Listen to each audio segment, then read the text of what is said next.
Good afternoon. జీవనరేఖ కార్యక్రమానికి స్వాగతం. మగవారిలో సంతానలేమి సమస్యపైన ఇదే అంశంపైన మనతో మాట్లాడటానికి మన స్టూడియోకి వచ్చారు ప్రముఖ urologist doctor Ravikumar. Hyderabad nursing home నుంచి మన స్టూడియోలో ఉన్నారు. హలో డాక్టర్ గారు. డాక్టర్ గారితో మాట్లాడదలుచుకున్న వాళ్ళు కింద స్క్రోలింగ్లో వచ్చే ఫోన్ నెంబర్లకు ఫోన్ చేసి మగవారిలో ముఖ్యంగా చాలా కాలంగా పిల్లలు కలగకపోవడం, మగవారిలోని లోపం ఉందని ఈ మధ్య డాక్టర్లు కూడా ఎక్కువ చెప్తూ ఉంటారు. సో ఇలాంటి సమస్యలు కనుక మీకు ఏమైనా ఉన్నట్టయితే కనుక మీరు డాక్టర్ గారితో కింద స్క్రోలింగ్లో వచ్చే ఫోన్ నెంబర్లకు ఫోన్ చేసి మీరు డాక్టర్ గారితో మాట్లాడవచ్చు.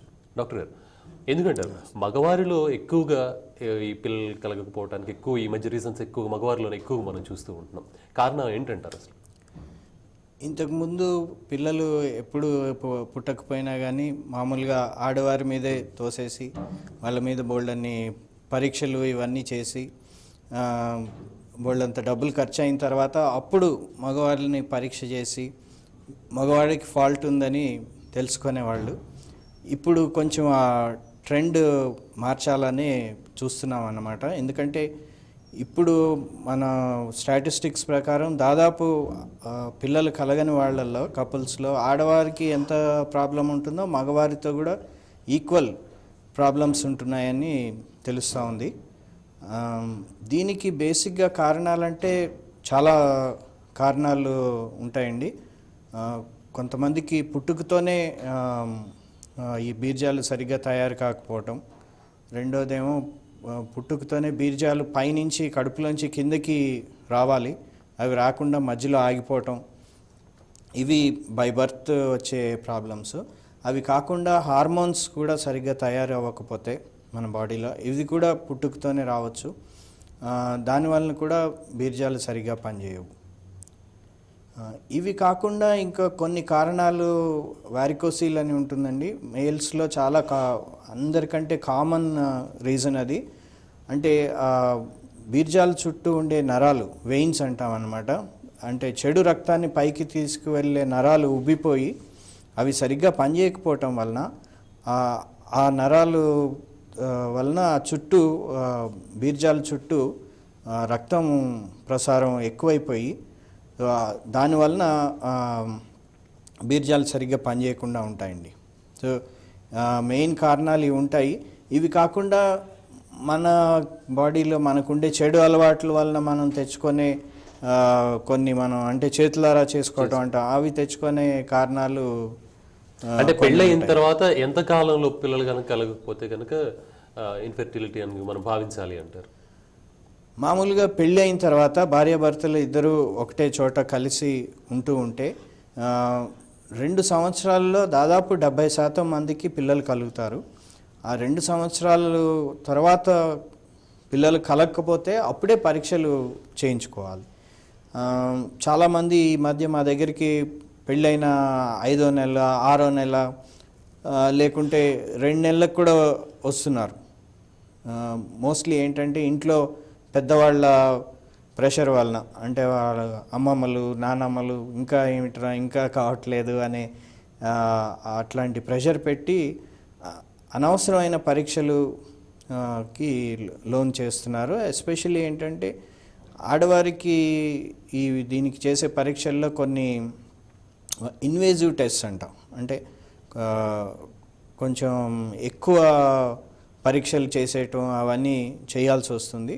అందుకని 2 సంవత్సరాల తర్వాత కానీ డాక్టర్ దగ్గరికి సంప్రదించడం అంత ఉత్తమం కాదు. ఓకే, 2 సంవత్సరాలు దాటిన తర్వాత పిల్లలు కనుక కలగకపోతే అప్పుడు డాక్టర్ దగ్గరికి వెళ్ళాలి అని అంటారు.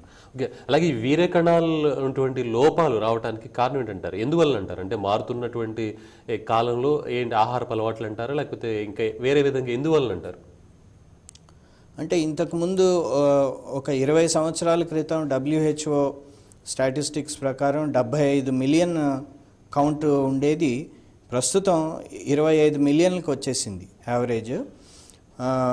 మరి ఇంకొక 20 సంవత్సరాలు అయితే ఏమవుతుంది అనేది మనం ఊహించుకోవచ్చు. ఇవంతా ఏంటంటే మన వాతావరణంలో మనం చేస్తున్న కాలుష్యం, మన ఆహారంలో మనం వచ్చేస్తున్న మార్పులు, బయట తిండి అంటే హోటల్స్లో అక్కడ ఫాస్ట్ ఫుడ్ వీటిలన్నిటిలో ప్రిజర్వేటివ్స్ అవి చాలా ఎక్కువ ఉంటాయి. ఇవన్నిటి వలన మనకి వస్తున్న ప్రాబ్లమ్స్ అండి ఇవి. చాలా ఈ ప్రిజర్వేటివ్స్లో వీటిలో కొన్ని ఈస్ట్రోజెన్స్ అంటే ఫీమేల్ హార్మోన్స్కి దాదాపు సరిపడా ఇవి ఉంటాయి.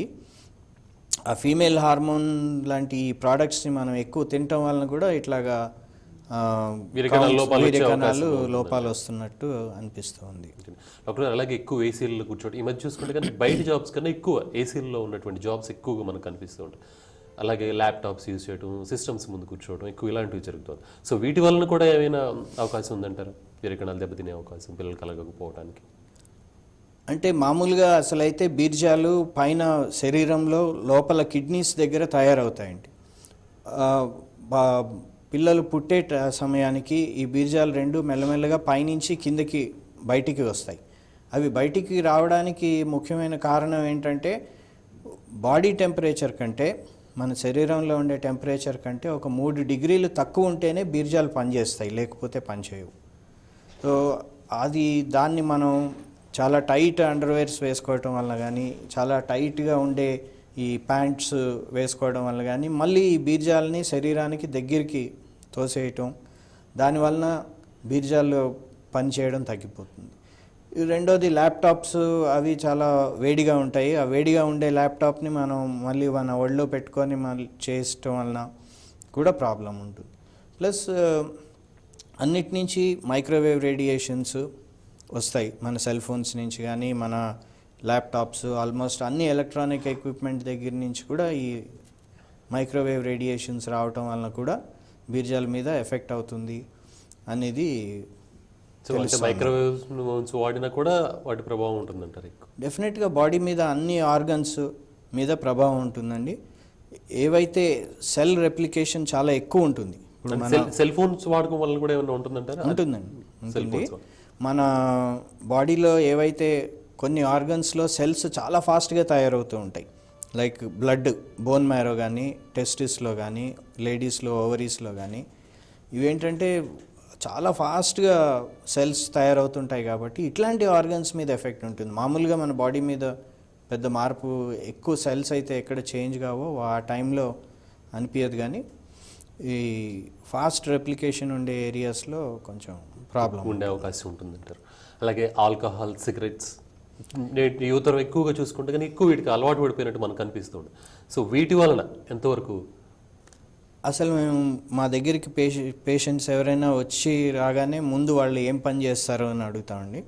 ఎందుకంటే బేసిక్గా ఈ వేడి ఎక్కువ ఉండే ఏరియాస్లో పనిచేసేవాళ్ళు, ఫర్నెస్లు కానీ, ఫ్యాక్టరీల్లో కానీ, వాళ్ళకు కూడా కౌంట్స్ అవి చాలా తక్కువ ఉంటాయి. కెమికల్ ఫ్యాక్టరీస్, అక్కడ ఉండే వాళ్ళకి కెమికల్ పొల్యూషన్ ఏదైతే ఎక్కువ ఉంటుందో వాళ్ళకు కూడా స్పర్మ్ కౌంట్స్ తగ్గిపోయే ఛాన్స్ ఉంటుంది. ఇంకొకటి స్మోకింగ్ అంటే టొబాకో ఏ రకంగా తీసుకున్నా కానీ, స్మోకింగ్ అనే కాదు, ఇంకా టొబాకో చూయింగ్, తర్వాత అదే గుట్కా కానీ, జరదా, ఇవి తినే వాళ్ళలో ఇంకా ఎక్కువగా కౌంట్స్ పడిపోవటం చూస్తూ ఉంటాము. స్పర్మ్స్ కౌంటే పడిపోవటం కాకుండా చనిపోవటము, తర్వాత మార్ఫాలజీ అంటాం, అంటే అవి షేపు, సైజు, అవన్నీ కూడా మార్పులు వచ్చేస్తుంటాయి. ఎవరైనా రాగానే ముందు వాళ్ళకి చెడు అలవాట్లు ఏమైనా ఉన్నాయా అని ముందు కనుక్కొని అన్నిటినీ మానేయమని కౌన్సిలింగ్ చేయడం నంబర్ 1. చాలామందికి గుట్కా తినే వాళ్ళని నేను మందులు కూడా రాయను. మీరు ముందు అది ఆపేసి రండి, ఆపి ఒక నెల రోజుల తర్వాత మళ్ళీ స్పర్మ్ కౌంట్ తీసుకొని రండి అంటే దాదాపు 30-40% డిఫరెన్స్ వచ్చేస్తుంది. 10 మిలియన్ ఉండే వాళ్ళది మనం ఏ మందు ఇవ్వకుండానే 30 మిలియన్కి వచ్చేస్తుంది. సో గుట్కాగా అంత ప్రభావం చూపిస్తుంది అంటారు? చాలా సివియర్గా ఉంటుంది. అంటే సిగరెట్స్ కానీ ఎక్కువగా మనం చూసుకుంటే కనుక డ్రగ్స్ కూడా అలవాటు పడుతున్నారు. సో ఈ డ్రగ్స్ ఓకే, అంటే అంత బాగా హయ్యర్ సొసైటీలో అది ఉండొచ్చు. అంత అంటే మరి ఆ ఎఫెక్ట్స్ అవి ఎలా ఉంటాయి అనేది మనకు ఒక్కొక్క డ్రగ్కి ఒక్కొక్క విధంగా తీసుకుంటే కూడా ఎఫెక్ట్ అయ్యే అవకాశం ఉంటుంది ఎక్కువ. అసలు ఇన్ జనరల్గా కూడా ఈ డ్రగ్స్ తీసుకున్న వాళ్ళు ఏంటంటే ప్రపంచం మీద అసలు ఇంట్రెస్ట్ పోవటం, ఫ్యామిలీ లైఫ్ మీద ఇంట్రెస్ట్ పోవటం, అసలు వైఫ్ని కలవకపోవటం, సో ఆ విధంగా కూడా ప్రాబ్లమ్స్ వస్తాయి. సెక్షువల్ డ్రైవ్ కూడా తగ్గిపోతుంది ఆల్కహాల్ వలన, తర్వాత ఈ డ్రగ్స్ వలన సెక్షువల్ డ్రైవ్ కూడా తగ్గిపోతుంది. ఇంకా వాళ్ళకి ఇంక దేని మీద ఇంట్రెస్ట్ ఉండదు ఎక్సెప్ట్ ఆ డ్రగ్స్ వేసుకోవడం తప్పితే. అలాగే మరి మగవారిలో మనం చూసుకుంటే కనుక డిస్కషన్ కొనసాగించే ముందు మీతో మాట్లాడడానికి కాలర్ ఉన్నారండి. హలో హలో, మీ పేరండి? స్వర్ణకుమారి. ఓకే, డాక్టర్ గారితో మాట్లాడండి. చెప్పండి మాట్లాడండి. హలో, చెప్పండి అమ్మా. మాట్లాడండి డాక్టర్ గారితో. ఎస్, మాట్లాడండి. స్వర్ణ, అడగండి, మీ క్వశ్చన్ ఏంటో అడగండి. మా పాపకి మ్యారేజ్ అయిందండి. మ్యారేజ్ అయ్యి 30 years, ఇప్పుడు 30 years అనమాట ఏజ్ మా పాపకి. మీరు ఇప్పుడు చెప్పిన దానిలో 2 years ఆగమంటున్నారు మ్యారేజ్ అయినాక. అవునమ్మా. 32 వస్తుంది కదా, అందుకు డౌట్ వచ్చిందండి. అంటే 30 years తర్వాత కొంచెం లేడీస్లో ప్రెగ్నెన్సీ రావటం అనేది కొంచెం లేట్ అవుతుంది, కానీ డెఫినెట్లీ ఇప్పుడు 30 ఏజ్ని చూసుకొని ఇమీడియట్గా, అంటే ఇప్పుడు పెళ్ళి అవ్వగానే 2వ నెల 3వ నెలలోనే ప్రెగ్నెన్సీ రావాలంటాం కూడా చాలా కష్టం అమ్మా. డెఫినెట్లీ 2 years అయితే ఆగటం ఉత్తమం. ఓకే అండి, మరొక కాలర్ ఉన్నారండి. Ashok garu. Ashok garu, hello sir. Doctor గారితో మాట్లాడండి. సార్ మా మ్యారేజ్ అయ్యి 2.5 years అవుతుంది సార్. మా మ్యారేజ్ అయ్యి 2.5 years అవుతుంది సార్. ఓకే, చెప్పండి. అయితే మొన్న డాక్టర్కు చర్మం కొని చేపించాం సార్. మీరు టీవీ చూడదు, టీవీ వాల్యూమ్ తగ్గించి చెప్పండి. చేపించాం సార్ మొన్న. డాక్టర్ గారితో 62 million ఉన్నాయి సార్. 53 million ఉంటే నార్మల్ కౌంట్ అండి అది. అంటే అందులో మూమెంట్ మొటిలిటీ అని ఉంటుంది, అది ఎంత ఉంది? 30% ఉందంటండి. 30%. తర్వాత స్లో అని ఉంటుంది, యాక్టివ్లీ మొటైల్, ఎలా సార్? బాగా యాక్టివ్లీ మొటైల్. తర్వాత నెక్స్ట్ మీడియంగా ఉండే మొటిలిటీ, రెండు కలిపితే 50 ఉంటే సరిపోతుంది. సార్ మీకు 30% ఉంది కాబట్టి మీరు కొన్ని వైటమిన్స్ కానీ అట్లాంటి తీసుకున్నా కూడా మీకు ఇంప్రూవ్మెంట్ బాగుంటుంది. ఓకే అండి, అంటే ఎలాంటి ట్రీట్మెంట్స్ ఉంటాయి అంటారు మీ హైదరాబాద్ నర్సింగ్ హోమ్లో మీ దగ్గర? ముందు మామూలుగా అంటే పేషెంట్ ఇట్లా కప్పులు రాగానే ఫస్ట్ చాలా మేల్స్లో అయితే చాలా సింపుల్గా స్పర్మ్ అనాలిసిస్, సెమెన్ అనాలిసిస్ అని అంటాము, అది చేస్తాము. వాళ్ళు ఒక 3 days వైఫ్ అండ్ హస్బెండ్ కలవకుండా ఉంటే ఆ సెమెన్ అనాలిసిస్ చేస్తే దాన్ని బట్టి అనలైజ్ చేస్తామన్నమాట అండి. సో ఇందులో ఏదైనా ఇన్ఫెక్షన్స్ అవి కనిపిస్తాయి, అలాంటి స్పర్మ్లో ఏదైనా ఇన్ఫెక్షన్స్ ఉంటే ట్రీట్ చేస్తాము. లేదా స్పర్మ్ కౌంట్ బాగా తక్కువ ఉందనుకోండి, అప్పుడే వేరే పరీక్షలు అవి చేస్తాం. అంటే మేల్ హార్మోన్స్ ఉంటాయి, FSH, LH, టెస్టోస్టిరాన్ అనేవి, అవి మేల్ హార్మోన్స్ చెక్ చేస్తాము. తర్వాత ఈ వారికోసీల్ ఏదైనా ఉందా అనేదానికి ఒకటి స్కానింగ్ ఉంటుంది, డాప్లర్ స్కానింగ్ అని, ఆ స్కానింగ్ చేస్తాము. సో ఈ బేసిక్గా ఈ పరీక్షలు చేస్తామండి. ఈ పరీక్షలు చేసిన తర్వాత ఇందులో ఏమీ ఫాల్ట్ లేకుండా అన్నీ నార్మల్గా వస్తే అప్పుడు టెస్టిక్యులర్ బయాప్సీ అని బీర్జం నుంచి ఒక చిన్న ముక్క తీసి పరీక్షకి పంపిస్తాము. అది ఒక 1 weekలో రిపోర్ట్ వస్తుంది. ఆ రిపోర్ట్ని బట్టి మేము ఫాలో అప్ చేస్తామండి. ఒక డాక్టర్ గారు, జీవన్ రేక్ కార్యక్రమంలో ఇప్పుడు ఒక షార్ట్ బ్రేక్ తీసుకుందాం. చూస్తూనే ఉండండి టీవీ1.